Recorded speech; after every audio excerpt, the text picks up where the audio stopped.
Olá pessoal, Deus abençoe vocês, bem-vindo ao nosso canal. Tenho certeza que as mensagens aqui falarão ao seu coração. Se inscreva e ative as notificações. Deus vai falar ao seu coração. Mateus capítulo 14, vamos direto para a palavra. Eu creio que Deus tem mais para a tua vida. Mateus 14, o versículo de número 22. Aleluia. Você repita assim comigo: uma manhã de transformação. Amém? Por esses dias Deus me deu uma direção e eu quero compartilhar com você. Ele falou algo muito forte ao meu coração. Eu estava de mudança, morava em Mogi há quase 5 anos e mudamos aqui para Suzano por questão de facilidade, né? Muito mais próximo. Todos os dias eram no mínimo 50, 60 quilômetros todos os dias. Aí viemos para cá. Pastor, mas não dá tudo isso, é 20 para ir, 20 para voltar. Eu sei, só com isso dá 40. Mas uma visita, alguma coisa que tem que fazer, todo dia, no mínimo 50. Quando se tinha que fazer 2 vezes por dia, meu irmão Tony, aí era 80 quilômetros, fácil. E glória a Deus, porque Ele me livrou disso. Glória a Deus, já muitos anos nesse vai e vem. E agora nós estamos morando aqui em Suzano para facilitar. Amém, queridos? Nesses dias de mudança, o Senhor me deu uma palavra e eu quero compartilhar com vocês. Deus abençoe, meu irmão Silvio. Olhe para o seu irmão e diga assim: você quer mudança? É fácil. É só mudar. Entendeu? É assim que funciona.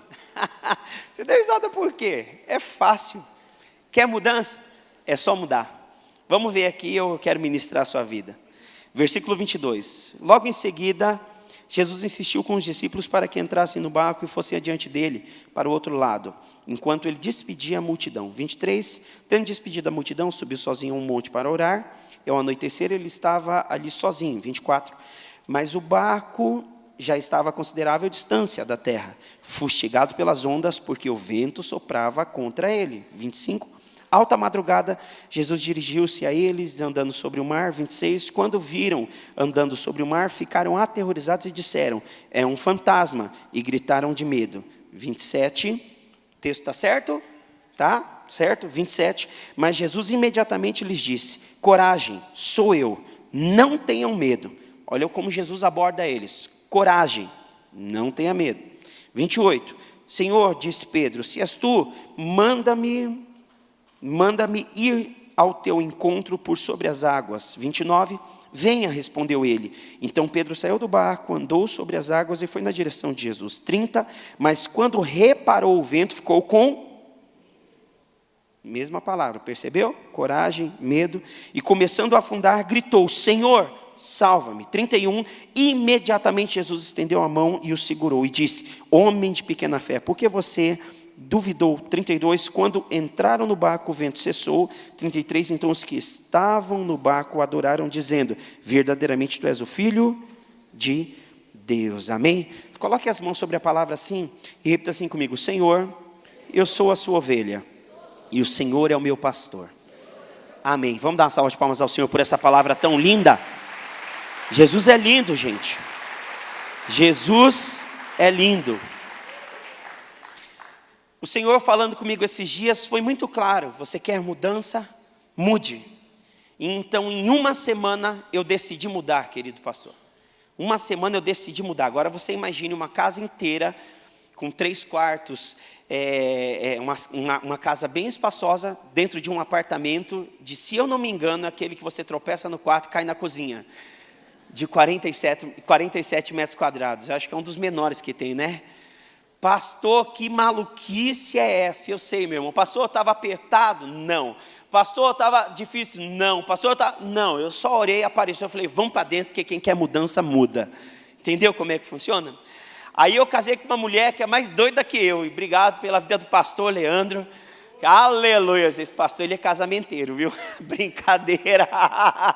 É uma bênção, uma bênção. O pastor Leandro me discipulou por 5 anos, quase 5, 6 anos, auxiliando ele. E ele que fez meu casamento. 5, 6 anos, então o pastor Leandro, o bispo, o pastor Leandro fizeram meu casamento, foi uma bênção.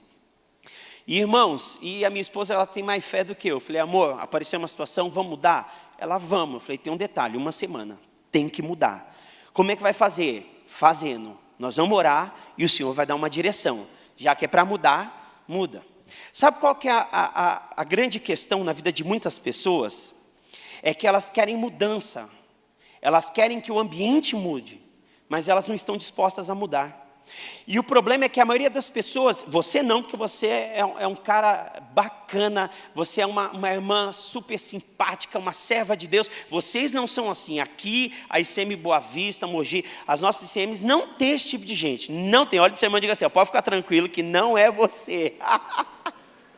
Mas provavelmente você conhece alguém que é assim. Como, pastor? Pessoas que querem que sempre o ambiente esteja mudando. Não, eu quero que o ambiente mude, o ambiente tem que mudar, o ambiente tem que mudar, o ambiente tem que mudar. Só que essas pessoas não entenderam que o ambiente é simplesmente um reflexo de quem elas são.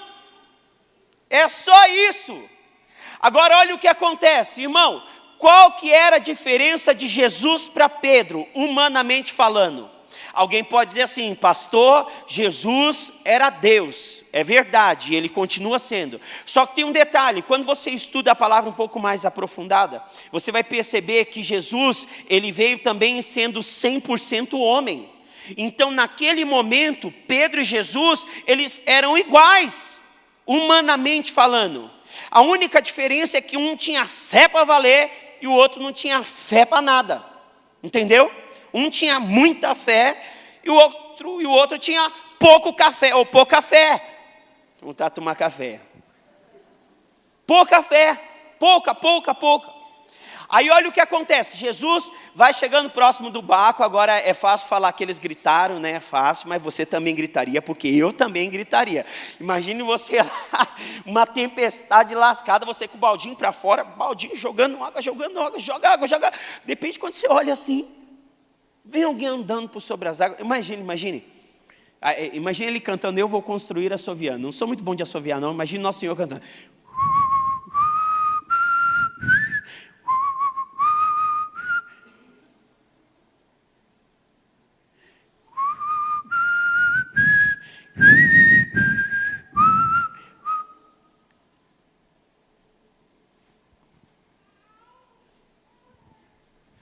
Joga água por fora, isso é coisa da sua cabeça. Vai.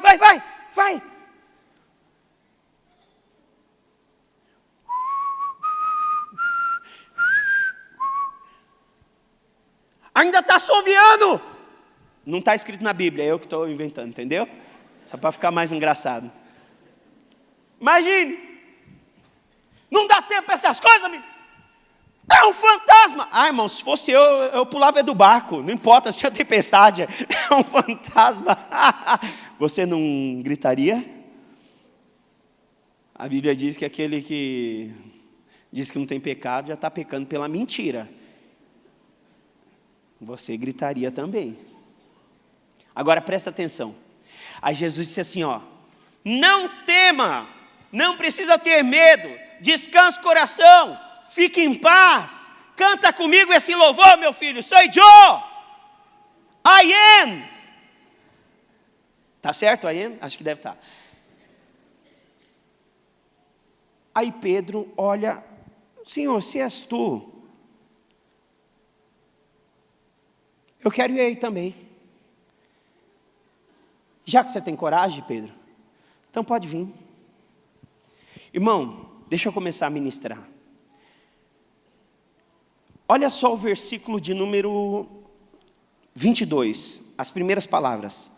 Logo em seguida do quê? Jesus havia acabado de realizar um grande milagre. 5 pães e 2 peixes alimentaram mais de 5.000 pessoas. Imagine como é que estava a cabeça desses discípulos. Eles estavam começando a seguir Jesus. Jesus alimenta uma multidão com 5 pães e 2 peixes. Um grande milagre acontece, um dos maiores. Imagine esses discípulos, nós somos da comitiva de Jesus.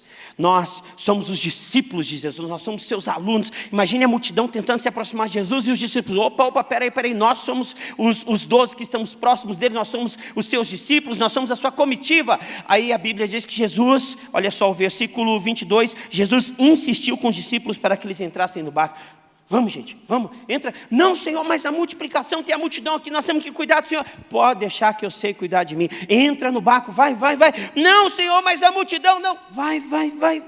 Eles entraram no barco. Uma pergunta, você acha que Jesus não sabia da tempestade? Sim ou não? É claro, ele era 100% homem, mas também 100% Deus.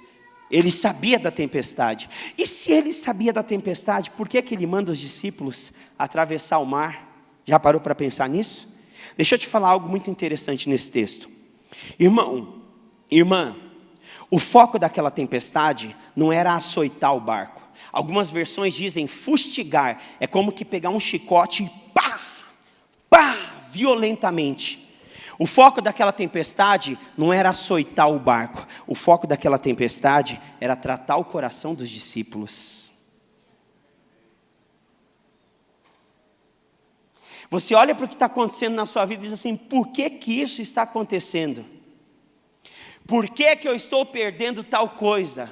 Por que tal situação não está andando? Deixa eu te falar uma coisa. O foco não é o que você tem. O foco é quem você é. Os discípulos começaram a passar por aquela tempestade, e aí Jesus se aproxima deles, o Senhor começa então a conversar com eles, e aí Pedro vem andando por sobre as águas, algo maravilhoso começa a acontecer, muito bom, Pedro andando por sobre as águas, só que quando Jesus aborda eles inicialmente, o que o Senhor fala? Não precisa ter medo, não temas. Agora olha o que acontece. Versículo de número 26. Quando viram andando sobre o mar, ficaram aterrorizados e disseram, é um fantasma, e gritaram de medo. 27. Mas Jesus imediatamente lhes disse, coragem, sou eu, não tenham medo. 28. Senhor, disse Pedro, se és tu, eu quero caminhar sobre as águas. 29. Venha, respondeu ele. Então Pedro saiu do barco, andou sobre as águas e foi na direção de Jesus. Versículo 30. Mas quando reparou no vento, ficou com... Você consegue entender que a questão não era o barco? E a questão não era estar fora do barco. A questão era o que estava dentro do coração de Pedro. Por isso que muitas das vezes nós estamos falando, Senhor, muda a minha vida, muda, Senhor, a minha realidade profissional, muda a minha realidade financeira, muda, Senhor, a minha realidade dentro de casa, no meu casamento, muda, Senhor, a realidade do meu ministério. Meu irmão, deixa eu te falar uma coisa, a verdadeira mudança não é do lado de fora, a verdadeira mudança é do lado de dentro. Sabe por que você está aqui essa manhã? Porque o Espírito Santo de Deus está falando com você, eu vou transformar tudo, mas começando por dentro. Agora, a grande questão não é o que nós vamos perder materialmente. Preste atenção. O foco do Evangelho não é o que o Senhor vai te dar. O foco do Evangelho é em quem você vai se transformar. Esse é o foco do Evangelho. O foco do Evangelho não é a minha casa. O foco do Evangelho não é o meu carro. O foco do Evangelho não é o meu casamento. O foco do Evangelho não são os meus filhos. O foco do Evangelho não é a viagem que eu quero fazer, o quanto eu quero ganhar. O foco do Evangelho é quem eu vou me transformar, em quem eu vou ser. Mais ou menos isso. Quem que eu vou ser daqui a 1 ano? Quem que eu vou ser daqui a 2 anos? Preste atenção. Esses dias atrás, deixa eu te explicar melhor isso aqui. Esses dias atrás, uma pessoa veio me procurar. E quando eu digo esses dias, pode ser 1 mês, mas pode ser 5 anos, 10 anos atrás. Esses dias atrás, uma pessoa veio me procurar. E aí falou assim, pastor, eu preciso de uma mudança na minha vida financeira. Falei, amém, vamos orar. Para quê? Para ver se o Senhor ele tem essa direção aqui para a tua vida. Não, pastor, eu creio, o Senhor é comigo. Você já orou? Filho ou filha, não importa se é ele ou se é ela. Você já orou? Não, pastor, eu estou sentindo no meu coração. Eu falei, então vamos orar. Aí a pessoa, eu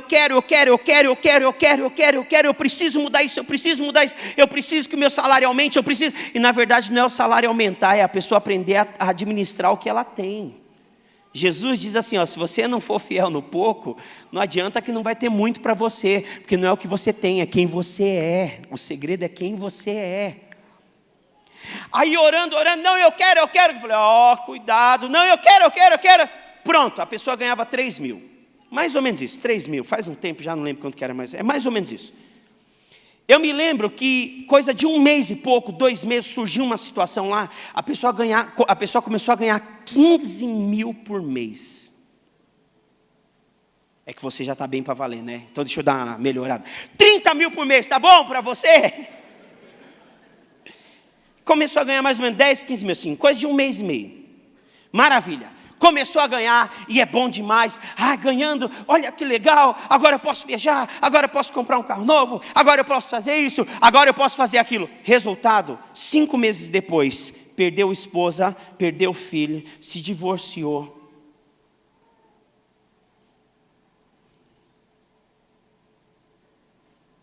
Eu te pergunto, ela ganhou ou ela perdeu? Aprenda uma lição, existem pessoas que estão construindo derrotas por meio de algumas vitórias. Não disse errado não, eu disse certo. Existem pessoas que estão construindo derrotas por causa de algumas vitórias.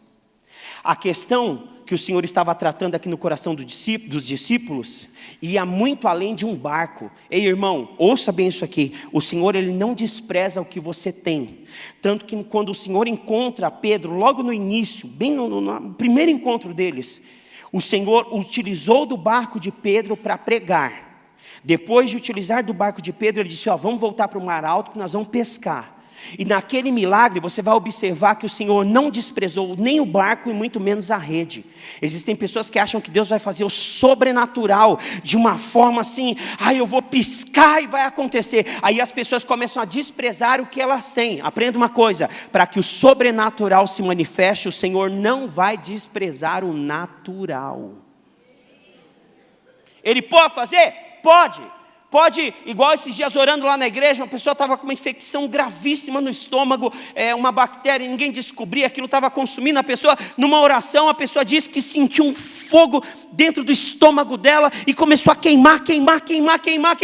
Aí no outro dia de manhã ela tinha um exame, ela foi fazer o exame e já não tinha mais nada. É o sobrenatural. Mas na maioria das vezes você vai ver que Deus opera o sobrenatural por meio do natural. Irmão, preste atenção, eu não estou desprezando isso. Só que a grande questão é, apesar do Senhor chamar Pedro, apesar do Senhor estar indo ao encontro deles para socorrê-los, aquela tempestade toda, é isso que você tem que entender. O foco não era o barco, o foco era os discípulos, o coração daqueles homens. O barco poderia até se perder, mas caráter estava sendo transformado ali naquele encontro. Discípulos iriam se tornar apóstolos. Muitas das vezes nós estamos com medo do que nós vamos perder naturalmente falando, e o Senhor está te dizendo, o que embasa a tua vitória, o que dá estrutura para o teu crescimento é em quem você está se transformando. Nós nos preocupamos muito, um carro vai, um carro vem. Eu aprendi uma coisa com o bispo muitos anos atrás, você com certeza já ouviu isso. Carro é ferramenta, vai e vem, vai e vem, vai e vem.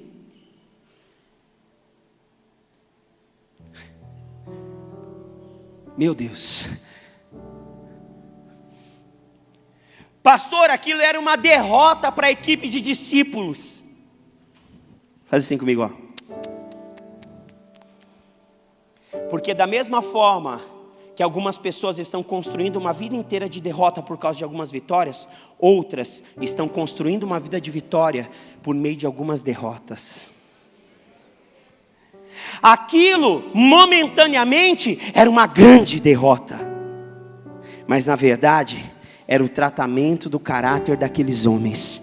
Porque lá na frente, eles estariam pastoreando milhares e milhares e milhares de pessoas. Ei, é melhor algumas coisas se perderem do que você se perder.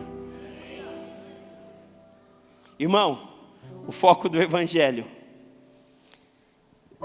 Eu vou terminar com isso aqui. Deixa eu terminar falando sobre casamento. Um dos maiores erros que um casal pode cometer é colocar a vida conjugal em primeiro lugar. Como o bispo ministrou algum tempo atrás, o que está em primeiro lugar é o que governa as nossas vidas.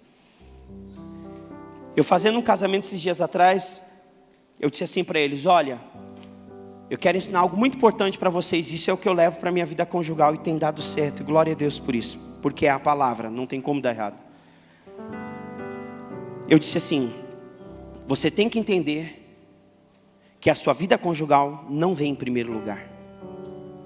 Porque se a tua vida conjugal vir em primeiro lugar, na primeira crise, a tua vida acabou. O que vem em primeiro lugar é a presença do Senhor. Ei, talvez mães estejam aqui: meu filho está se perdendo, meu filho. Ouça essa direção do Senhor para a tua vida.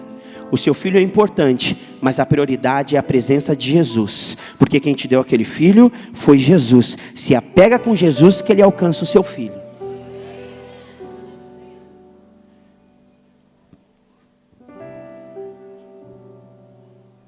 O barco vai se perder. Deixa o barco se perder. Pastor, mas se continuar assim, nós vamos entrar em dívidas. É melhor você enfrentar uma dívida hoje, e o seu caráter está transformado, para você aprender a lidar com coisas maiores, do que ficar vivendo uma vida inteira de mediocridade. Aquela tempestade não era uma maldição. Aquela tempestade era um ensinamento. A questão é, como você está enxergando a sua vida? Como você está enxergando as lutas que você enfrenta? Pastor, eu não aguento mais, eu não quero mais. Olha só, pastor, foi uma derrota. Irmão, não é uma derrota. A palavra do Senhor diz que em Cristo Jesus nós somos mais do que vencedores. A palavra do Senhor diz que todas as coisas cooperam. Pastor, mas como essa perda está cooperando? Ela está cooperando porque ela está te amadurecendo, ela está te tornando alguém melhor, ela está te ensinando a lidar com outras situações. Irmão, chegou o tempo de nós pararmos de ficar reclamando, chegou o tempo de nós pararmos de ficarmos chorando, porque as nossas lágrimas não mudam a nossa vida. O que muda a minha vida, o que muda a tua vida é posicionamento. Aí o que aconteceu? Dentro do barco, o barco estava afundando, a tempestade estava açoitando, todos eles estavam achando que ia morrer. Pastor, o problema é porque eles estavam dentro do barco. Perfeito, Pedro saiu do barco. E o que aconteceu com Pedro? Pedro estava fora do barco, mas começou a achar que ia afundar, começou a achar que ia morrer, porque a segurança da vida de Pedro não estava nem no barco e nem fora do barco. Ei, meu irmão, a segurança da vida de Pedro está quando o Senhor Jesus estende as mãos e toca Pedro. Ali, naquele momento, Pedro para de ter medo, Pedro para de afundar. A segurança da tua vida não está na tua casa, não está no teu trabalho, não está no teu casamento. Ei, para quem trabalha na obra, a segurança da tua vida não está no teu ministério. A segurança da nossa vida está em Jesus Cristo, o Rei dos Reis e o Senhor dos Senhores. A Ele toda a honra, toda a glória e todo o louvor. Abaixorebecanda alabás. Se coloque de pé no seu lugar.